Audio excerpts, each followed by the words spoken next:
There is a specific form of grief that sits at the intersection of the philosophy of impermanence and the clinical reality of assumed world shattering that I want to explore today. And it is one of the most philosophically interesting and most personally confronting dimensions of living death grief. It is the grief of what was never quite what we believed it to be. Not the grief of something that was real and was taken, but the grief of something that was, in some fundamental way, always more imagined than real. The marriage that, in retrospect, was never the partnership both people believed it to be. The friendship that turned out to have been sustained more by one person than the other. The financial security that, on closer examination, was always more precarious than the bank statements suggested. The self-image built on achievements and relationships and roles that, when the scaffolding was removed, turned out to have been the scaffolding rather than the self.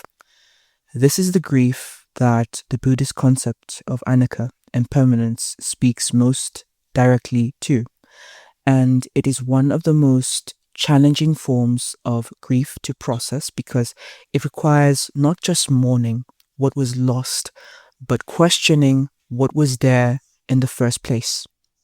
Welcome to the Grief Lab. I'm Sylvia Turner. New episodes every week on Spotify and YouTube. We are continuing our series on living death grief, and today we are entering the terrain of Buddhist philosophy and its extraordinary relevance to the specific grief of assumed world shattering. Subscribe, share this series, and leave a rating. Each episode in this series builds on the ones before it, and the people who need it most are the ones who are deepest in the grief right now. Anicca is one of the three remarks of existence in Buddhist philosophy. The three marks are Anicca, impermanence, dukkha, suffering or unsatisfactoriness, and anatta, non-self. Together, they constitute the Buddhist account of the fundamental nature of conditioned existence, of what it is like to be a being who arises through conditions, lives through conditions, and ends when conditions change.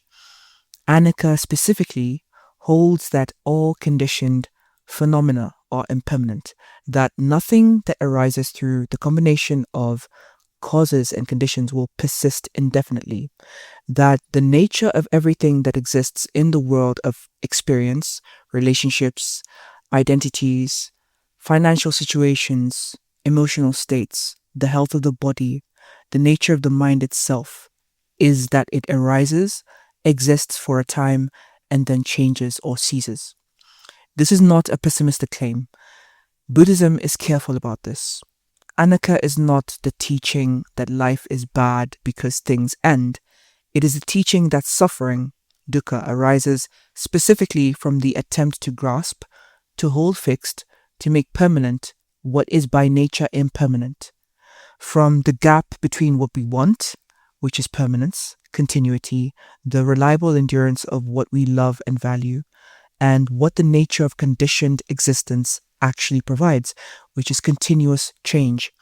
The grief of living death, seen through the lens of Anicca, takes on a specific and important dimension. The assumed world that shattered, the belief in a benevolent world, in meaningful events, in a self deserving of good treatment, was, in Anicca terms, a conditioned phenomenon. It arose through experience, through upbringing, through the particular combination of relationships and events and cultural narratives that shaped the person's relationship to reality.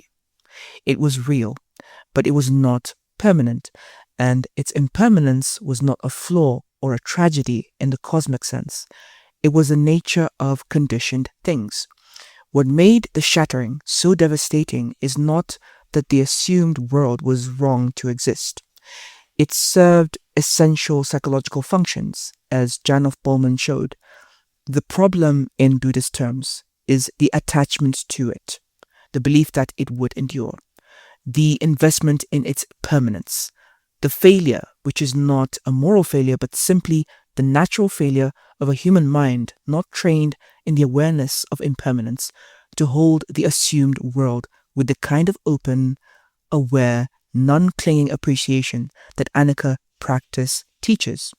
Now, I want to be extremely careful here because I am aware that this teaching can be weaponized against grieving people in exactly the ways we have been pushing back against throughout the series.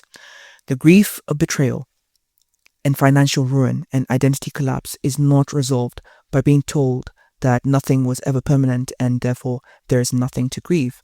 That is not what Anicca teaches, and it is not what I'm saying. What I'm saying is something more nuanced and more useful. The grief is real. The loss is real. The suffering that is produced by the shattering of the assumed world is entirely legitimate and deserves to be fully processed. Anicca does not bypass the grief. What it offers is a framework for what comes after the grief, a different relationship to reality, a different way of holding the investments and the loves and the commitments of a human life that is more resilient, precisely because it does not require permanence as its foundation. The person who has grieved the assumed world shattering and who then encounters the Buddhist teaching of impermanence, who sits with it seriously, not as consolation, but as genuine philosophical engagement, often finds something that I think is one of the most practically useful shifts in the entire recovery process. They find that it is possible to love fully without requiring the love to be permanent, to invest without requiring the investment to be safe from all possible loss, to build without requiring the building to be guaranteed against all possible disruption. Not because these things do not matter. They matter enormously, but because the clinging to their permanence, which was what the assumed world provided, was never a realistic foundation for a human life. And knowing that, holding it honestly, without flinching from its implications, is paradoxically more stable than the false permanence that preceded it. There is also something specific about Anicca that speaks to the grief of what was never quite what we believed it to be. The relationship that, in retrospect, showed signs of its own impermanence that were missed or suppressed. The financial situation that was less secure than it appeared. The person who was less who they presented themselves to be than the relationship assumed.